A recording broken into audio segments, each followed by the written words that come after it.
In this video, you're going to see some of the most disturbing photos in Mount Everest history, but not for the reasons that you might expect. Take this photo right here, for example. This man found himself laying just below the summit of Mount Everest, unable to move, knowing that he was literally about to die. His oxygen was gone, his hands were frozen, help was not coming, and so as his final act, he pulled out his satellite phone and he called his pregnant wife for the very last time. From over 10,000 miles away, she begged him to keep fighting, but he knew that he wouldn't be making it down the mountain. And so instead, they used their final conversation to name their future daughter. They then said their goodbyes, and he slowly froze to death. Folks, this was not just a climbing accident. This was a disaster, a full-scale disaster, set in motion by ego, money, and good old-fashioned rivalry. Two of the most famous Mount Everest guides, once allies, now competitors, led their teams into chaos during the 1996 season. Clients were trapped, Sherpas were stranded, and multiple people never made it off the mountain. Some of them were abandoned, and others were just simply left to die. And the worst part is that, well, none of this had to happen. Folks, be sure to watch until the very end of the video because I need to tell you, man, in the midst of all this chaos, one man, who was left for dead, mind you, managed to pull off what is probably the most shocking and, frankly, legendary act in all of Mount Everest history. And so with all that said, let's take a virtual trip together right now to Mount Everest. Now, this trip is totally free, but you have to hit that subscribe button to cover your admission. We're trying to get this channel to 1 million subscribers before the end of the year, and frankly, we have a long ways to go, and so I would really appreciate that. Okay. In the spring of 1996, the south side of Everest was packed, like straight up packed. There were more expeditions happening than ever before, with more options for experienced guides and larger parties heading up the mountain. A young writer from Outside Magazine named Jon Krakauer, perhaps you've heard of him, was among the crowd doing a story on the rising popularity of Everest. To him, two particular climbing groups stood out, both led by men at pretty much the height of their careers, who each understood the value of getting a great review in Jon's article, by the way. Remember these names because you're going to hear them a lot as this video goes on. First, we have Rob Hall. Rob was a New Zealander, and he was the leader of Adventure Consultants. Rob had the reputation of being this incredible planner, and also for staying calm, and most importantly, keeping people safe no matter what. He attracted clients from all around the world, people like Doug Hansen, for instance, who was a postal worker from Washington who was making his second attempt on the summit. Another notable client was Yasuko Namba, who was a Japanese businesswoman on the verge of completing her quest to reach the 7 summits. That's the highest mountain in every single continent. Now, the other name you need to remember that you're going to hear about throughout this video was a man named Scott Fisher, who, like Rob Hall, was basically a Mount Everest legend. However, Scott was a legend for completely different reasons. He was a very passionate dude, to be honest, to the point of being even a bit wild. Scott had this aggressive climbing style, and he knew how to push limits. Hell, he had even summited Mount Everest without supplemental oxygen, which is something that is just insane, and honestly something that Rob Hall had never dared to try. And so with this different attitude and climbing style, Scott Fisher attracted a very different type of client, like Pete Schoenig, for instance, who was a 68-year-old man looking for one last glory climb. Oh, and clients like Sandy Pittman, for instance, who was a socialite who carried a 20-pound satellite phone with her so that she could post diary entries from Mount Everest to the internet. She was working with NBC for this. Both Rob Hall and Scott Fisher wanted Jon Krakauer, the writer, to join their expeditions, obviously. But Jon would ultimately choose to go with Rob, who he thought was meticulous, as opposed to Scott Fisher, who was more hands-off and my words, but maybe a little more reckless. Scott and Rob were friends with each other, but they were now competitors.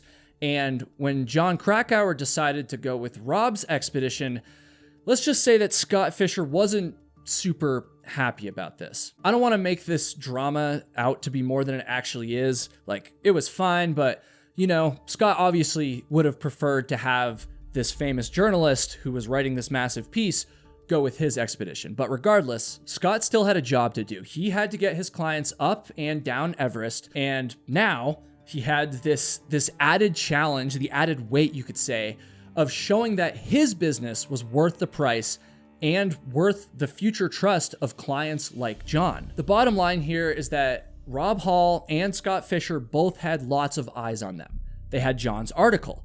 They had Sandy's online diary through NBC. I mean, they could literally change how the world sees Mount Everest and put millions of dollars into their pockets through future expeditions at the same time. And so the stakes were obviously extremely high. So now that I've kind of set the stage for you, we're about to get into the absolute chaos that unfolded on Everest in 1996. And trust me, it's fascinating, but it's pretty bad. And so I do want to take a second to kind of like bring the temperature down and talk about something way more fun, which is gummy bears. Specifically, the kind that make your body work better. Groons is the sponsor of this video, and honestly, they've been a big part of me taking my health more seriously. The older I get, and yes, I'm somehow 29 years old now, the more that I realize that half of the vitamins out there are basically just overpriced candy or expensive excuses to make your pee neon yellow. I mean, seriously, have you guys experienced this after taking some of these multivitamins? Like, you go to the bathroom and it ends up just looking like a glow stick factory. Like, obviously that's not good. And so folks, this is where Groons comes in. These aren't pills, right? They're not these chalky powders that you have to choke down while questioning all of your life choices. No, they're gummies full of greens, vitamins, minerals, prebiotics, all packed into one convenient snack pack of 8 gummies a day. Now you might be wondering why 8? And the answer to that is because you literally cannot fit 20 plus vitamins, minerals, and 60 plus whole food ingredients into just one gummy. Because they're gummies, they're more bioavailable, which means that your body absorbs and uses the nutrients, that's really important, instead of just turning them into overpriced pee. And so yes, gummy bears are helping my digestion, my brain, and my energy levels, and they could be helping yours too if you click the link below or scan the QR code. And if you do it right now, you're gonna get up to 52% off, and you'll be helping support the channel in the process. I would really appreciate it. And so one more time, click that link, and folks, let's get back into the biggest disaster in Mount Everest history. The 1996 climbs began as many of them do, right? I'm talking weeks of acclimating to elevation, journeys through the notorious Khumbu icefall, which looks insane, and work to establish camps higher and higher up the mountain. During these early days, the weather was pretty good, and spirits in both parties, Rob's and Scott's, were pretty high. But that's not to say that things were perfect. There were some issues here and there, things like delays from broken ropes that had to be fixed by Sherpas, and also more climbers on the mountain meant more bottlenecks, which of course ate up time and made the summit window more and more narrow. I mean, I'm sure you've all seen the photos of people like waiting in line on Mount Everest. And perhaps more concerningly is that some climbers were already starting to struggle with the altitude and already starting to use oxygen supplies. Hell, a few even would end up turning back, which included the 68-year-old Pete, who Scott Fisher personally took down himself before he climbed all the way back up to rejoin the rest of his clients, which is insane, all right? I mean, that was kind of just Scott's way. He would push the limits, and he really wanted to show his clients that he was the best guide on the mountain. Both Scott's and Rob's expeditions made it together all the way up to Camp 4, which is about 26,000 feet above sea level, or just below 8,000 meters. And at this point, everyone was focused on the finale, Summit Day, right? What they came there to do in the first place. In the early morning hours of May 10th, 1996, both expeditions began their summit of Mount Everest. Conditions were not good, we'll say. A cold wind was whipping across the mountain, and visibility was getting worse as the day went on. But believe it or not, the forecast was actually calling for even worse weather in the coming days. And that, combined with the fact that the year's climbing season was ending soon, well, that just put a lot of pressure on Scott and Rob to deliver their clients to the summit. And so both groups pressed on, despite the fact that both Scott and Rob had full knowledge of the worsening forecast. Folks, The climb that day was nothing short of agonizing. I can't even imagine, honestly. You're at the highest altitude in the entire world.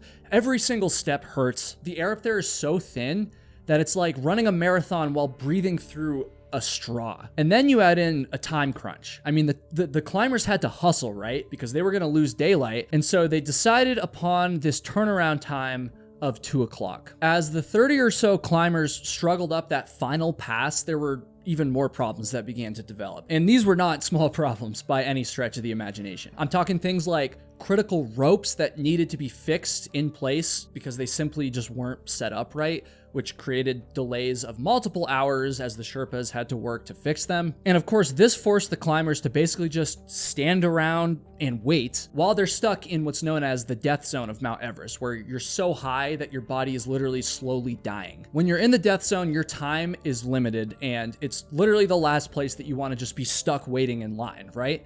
And so precious hours ticked by, and a few party members eventually made the very painful decision to turn back early, mostly because they were getting low on oxygen and they just didn't want to risk it any further. But still, the two leaders, Rob and Scott, and some other employees and Sherpas, and then a smaller group of clients, pressed on, fueled by this deep-seated desire to reach the top of the world, right?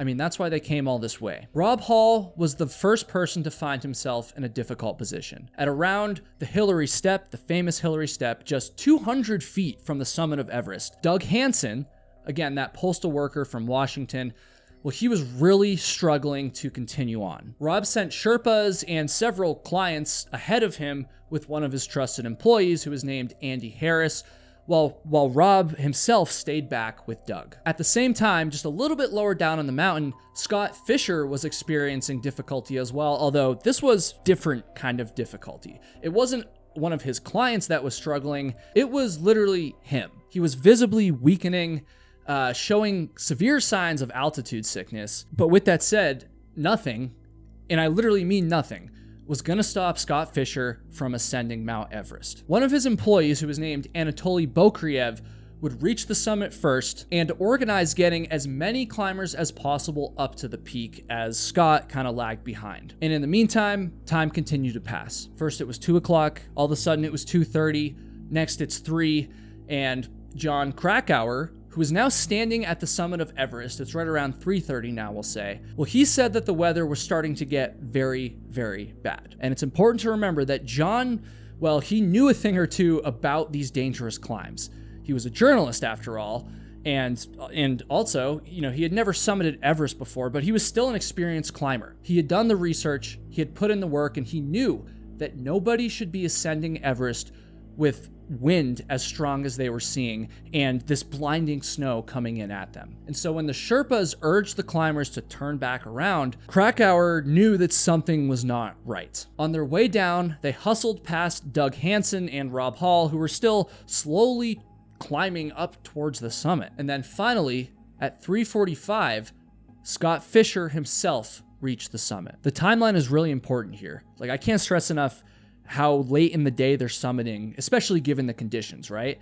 In fact, Doug Hansen and Rob Hall would reach the summit even later than Scott Fisher did. And even more concerning than all of that stuff is that this massive blizzard began to just throw snow and wind onto the mountain, onto the climbers. And as this happened, neither Scott Fisher or Rob Hall had even really started to think about their descent. I mean, these two legendary leaders were now struggling right near the summit. Things are really unraveling. And so Anatoly Bokriev, who was still feeling pretty good, he was in relatively good condition compared to everyone else, well, he kind of just had no choice but to become the de facto leader of the descent. He had to make some decisions, and his first big decision was a bit controversial. He decided to basically speed down the mountain past all of the others so that he could reach Camp 4, with the idea being that he could kind of receive the struggling climbers as they came in and provide them with supplies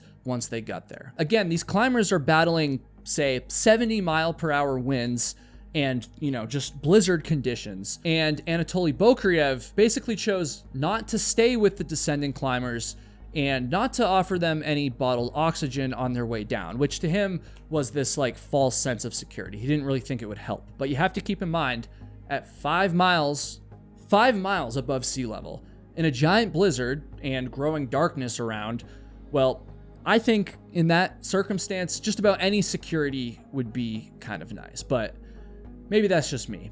And speaking of that, I want to make something clear here. I'm sure most of you already realize this, but I'm not a mountaineer. I've never summited Everest, and I never will, and so you should take any critiques that I make with a massive grain of salt, frankly.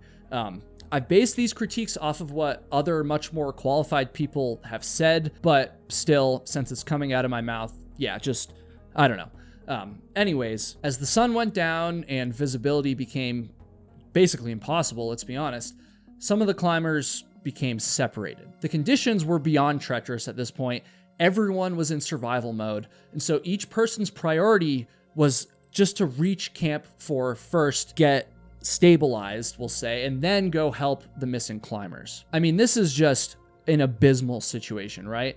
What had started as this like hopeful summit day of the tallest mountain in the world, this huge accomplishment, had turned into every climber's worst nightmare with the looming threat of mass casualties. I need to go back to Scott Fisher for a second. And so as all of this is going down, about 1,000 feet above Camp 4, he found himself in an increasingly desperate situation. There was actually a Sherpa with him who was trying to help him down, but as night fell, Scott just couldn't overcome his altitude symptoms and he just could not go any further. And so he convinced the Sherpa to just leave him, essentially, to go down ahead of him, at least to save the Sherpa's life, right? And after this, he basically just braced himself for a very long night ahead of him. Even higher up on the mountain, Rob Hall stayed with Doug Hansen near the Hillary Step, again, almost at the summit. And at this point, Doug fell completely unconscious. And so Rob radioed down to his employee, Andy Harris again, who hadn't made it all the way down to Camp 4 yet. Rob asked Andy to bring oxygen supplies and water up to their position so that they could, save Doug's life and bring him back down the mountain. At this point, it's about 5:30 p.m., and the blizzard is at its most intense moment. So Rob radios down to Andy, but this call would turn out to be a very fateful one because Andy never made it back up to the Hillary Step. The mountain basically swallowed him whole, and Andy remains missing to this very day. Finally, around midnight, the blizzard finally calmed down just a little bit. It's at this point that Anatoly Bokryev and some of the other survivors began searching for all of these missing climbers. And despite the fact that they themselves were extremely exhausted, they were able to find several people from Scott Fisher's roster and successfully bring them down to camp. And they even found one climber from Rob Hall's group, who Bokryev said was basically just too close to death for rescuing. This climber was Yasuko Namba, again, the Japanese businesswoman. And they basically made the very difficult and controversial decision to just leave her there. Like, there was nothing that they could do. It would be too dangerous, for their own lives to risk trying to save her at this point, which might sound really bad, but the truth is that this happens on Mount Everest more often than I think a lot of people would like to admit. In the early morning hours of May 11th, so now the next day, a radio call came into base camp from the South Summit, which again is only, say 120 feet or about 50 meters lower than the Hillary Step. The radio call was from Rob Hall, who had somehow survived the night. Rob reported that Doug had died, and also that Andy Harris had never made it back up to him. Rob was somewhat able to fix his oxygen mask, but his hands were totally frostbitten at this point, and he reported that he just didn't have it in him to continue climbing down the mountain. And so it's at this point that we're going to go back to the very beginning of the video. It's at this point that Rob's call was forwarded to his wife, his pregnant wife, who was back home in New Zealand. And the couple briefly spoke. They named their unborn child, and Rob told his wife that though he was going to die, at least he was comfortable. The call ended, and then Rob Hall fell asleep, and he froze to death. Back down at Camp 4, the mood was obviously very somber. the survivors learned that Rob Hall had died, and at this point it was kind of just settling in that, well, this was a massive disaster. This wasn't just, you know, a little accident or one or two people dying. Like, this was a full-scale disaster. For a moment, things almost looked up when everybody learned that Scott Fisher was still alive somehow, like he had made it through the night. But this miracle was soon crushed because they ended up sending a search team up to him, and unfortunately, when they found him, they only made it in time to essentially just give him end-of-life care. And so Scott Fisher also died on the mountain that morning. That's two titans of Everest climbing completely gone in almost the blink of an eye.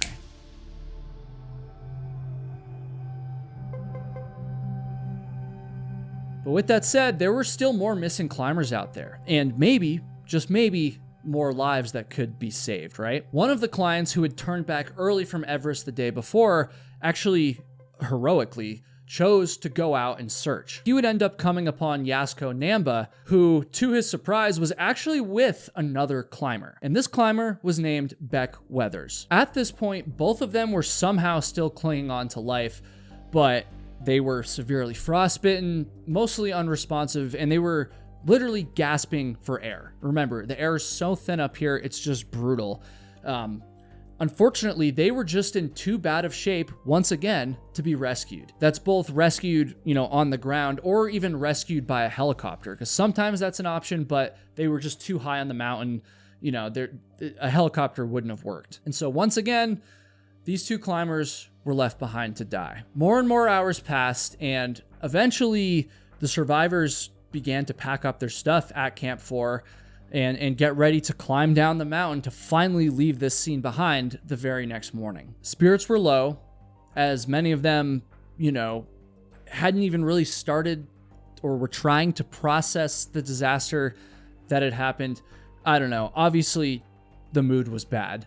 That is, until later in the day, they saw a figure off in the distance coming down into camp. This figure would eventually make it, and frostbitten up to his forearms, suffering from snow blindness, and once again, literally choking on his breath, Beck Weathers, he made it back into camp. He literally stumbled back into camp, I should say. And so they did the best they could for him that night.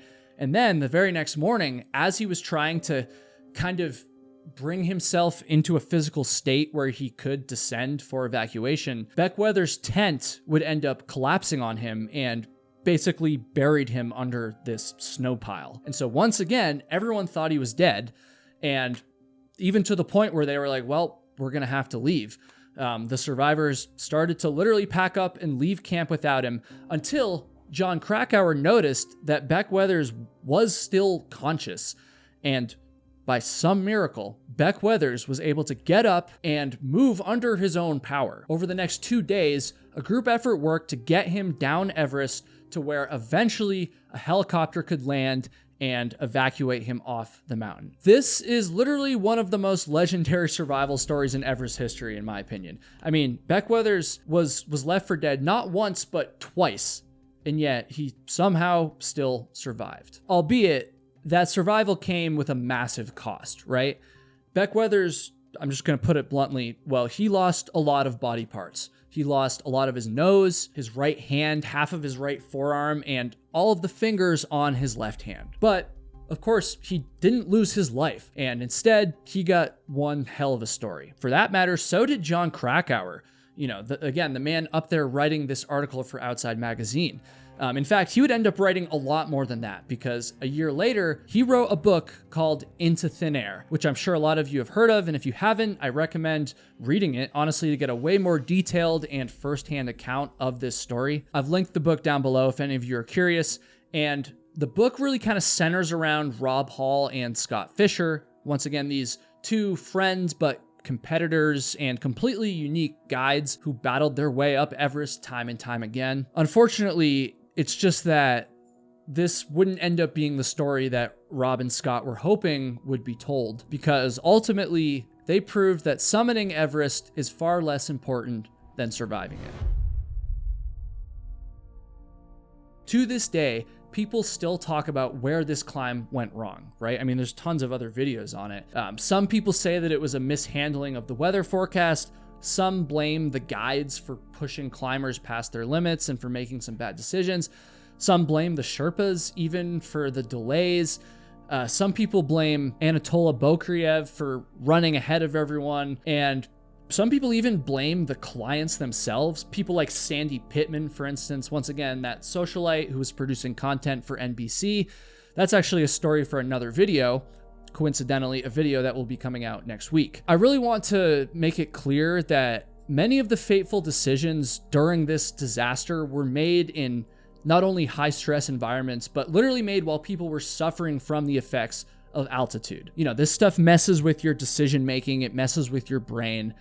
And so I think it's important to keep that in mind. But with that said, I do see this disaster as yet another story about how dangerous ego can be during any kind of outdoor pursuit, especially extreme ones like this. I'm making some assumptions here, but the guides, the climbers themselves, everybody pretty much, were all driven by a bit of overconfidence to think that they could summit Everest despite the forecast, summit Everest no matter what. Even with a crazy blizzard and this time crunch. I guess I should leave it to you guys from here. Where do you guys think this climb went wrong? I mean, how could this have been avoided, or maybe at least a little less of a disaster? You guys always have the most thoughtful and insightful, respectful comments, and so I just appreciate so much when I hear your input. So please let me know what you think. I'll be reading and responding to a lot of them. And so with that said, YouTube seems to think that you'll enjoy watching this video next.